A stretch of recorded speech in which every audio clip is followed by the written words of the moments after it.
プラモの世界へようこそ。ねえねえマリサ、私怒ってるのよね。なんだレイム、何があった？最近、輸入プラモ買ったのよ。おう、いいじゃないか。そしたらね、すごく高くて使わない部品がいっぱい入ってるのよ。これって詐欺じゃないの？いやいや、それは違うと思うぞ。それは詐欺ではなくて、メーカーの生産性を良くする、ある意味で効率化なんだよ。それに高いのは円安のせいじゃないか。そうなの？そうか、そうした誤解を解くために、今日はメーカーのプラモ品質事情について解説するぜ。教えて。それじゃ、ゆっくりしていってね。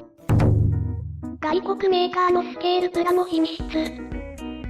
タミヤプラモに慣れた人が外国製プラモで感じるのは組み立てにくいところじゃないかな。そうよ、説明書がわかりにくかったり、ひどいと部品がちゃんと組めないこともあるわよ。そうなんだよ、プラモの設計は意欲的なんだけど、金型の作りが設計に追いついていないこともあるよな。それは多分、こんな事情があるからだと思うぞ。実はプラモをキットとして設計した後、生産するための金型を作る設計をするのだけど、そこは金型作りの専門家の仕事だから、最初のプラモの設計意図が金型設計にちゃんと伝わらなくて、肝心のパーツがなんか違うってことがあるのかもな。そっか。プラモ開発には、いろんな人が関係してるから、それぞれの立場で考え方も違うのね。金型を社内で作っているメーカーなら、最初の設計段階で金型設計者と打ち合わせて、問題をクリアにして設計できるけど、金型を外部委託していると、金型にとって良いように調整されてしまうことが、よくある問題らしいぞ。でもそれ、仕様と違うもの作ったらダメなんじゃないの？いや、金型を作る側にしてみたら、生産中に型が壊れたら責任問題だし、そもそも作れない型は作れるように、金型加工をする前に変更を申し出るよな。そうしたら元の設計を変えざるを得ないわよ。なんか、いろんな人たちの葛藤が隠れていそうね。ところで、タミヤのキットは組み立てやすさとリアルさのバランスが良いって評判だけど、外国メーカーの中にはタミヤとはコンセプトを変えて、部品数を増やしても精密再現にこだわるキットが多いぜ。それは製品の選択肢が増えて良いけど、組み立てが難しい一因になるわね。それで、20年前頃の中国が技術的成長をした時期に、ドラゴンは最新の金型技術を惜しみなく導入した。多方向抜きができるスライド金型を多用したり、成形後にランナーがないホットランナー方式で製造した組み立て式立体マジックトラックを採用したぜ。なんかすごいことじゃないの。ああ、そうなんだ。部品数は増えてもディテール再現の解像度を高め、組み立てやすさも工夫してあるんだぜ。日本のメーカーを超えちゃったわね。パーツを増やしてでも実車の細部の違いを選択式にしていたりもするんだ。そうしたこだわりが不要部品の増える理由でもあるのね。外国製品のタミヤと差別化する苦労を感じるわ。タミヤのような一流メーカーは世界中で売るから生産数も多いだろ？自動化した成形機で大量生産しているはず。なので、量産中に成形不良が出やすいと、生産効率が落ちてしまいまずい。生産効率が落ちたら値段が高くなっちゃうわ。だから、パーツは樹脂流れ不良を出さないように、あまり細く繊細にできないし、薄い部品も避けたいし、自動押し出しピンもなくせないぜ。生産性に関わる制約っていっぱいありそうね。やりたいけど、やれない、ってことありそうだろ。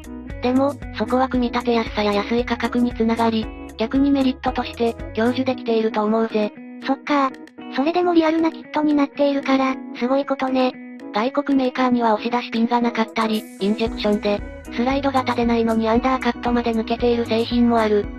それってもっとすごくない？ああ、そうだな。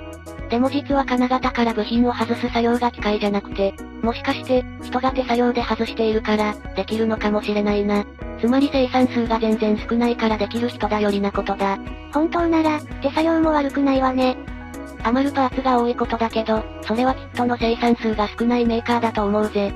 必要なパーツをアッセンブルする上で、わざわざ金型で部品の入れ替え対応するよりも、余分なパーツもついちゃうけど、必要な部品のついたランナーを丸ごと入れた方が、金型組み替えの手間がなく、生産が止まらない分、コストが安くなるんだな。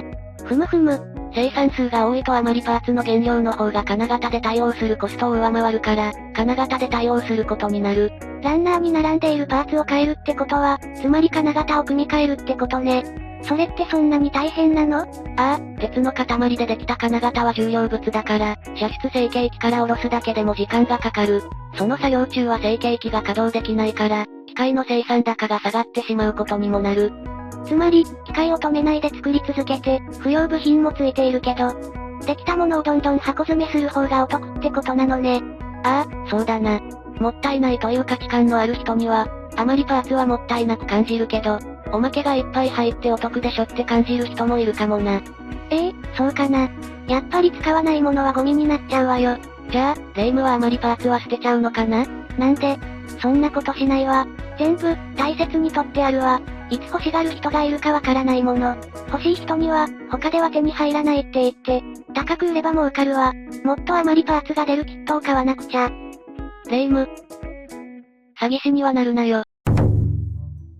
というわけで、今日は外国スケールプラモの品質を解説したぜ。ありがとう。外国のキットも頑張っていることがわかったわ。それじゃあ、よかったら、いいねを押してね。スケールプラモの世界、ご視聴、ありがとうございました。